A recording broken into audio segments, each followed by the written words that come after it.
Hello sa lahat. Ayan, share ko naman tong yung itong verse na to, Luke 6:38, give and it shall be given to you as well. Kasi naranasan ko talaga to. Nung nasa Pilipinas pa ako, nagbibigay talaga ako ng 10% at offering.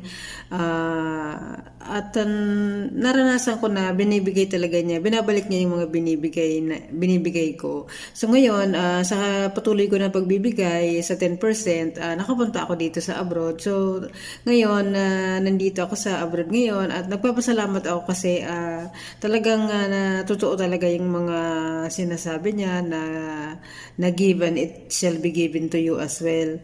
At bumabalik talaga. Kaya nagpapasalamat talaga ako sa Diyos dahil ayos naman ako dito sa abroad at malapit na matapos yung kontrata ko. Ayan. Thank you Lord. Ayan. Maraming salamat. Thank you for watching guys. Maraming salamat. More blessings.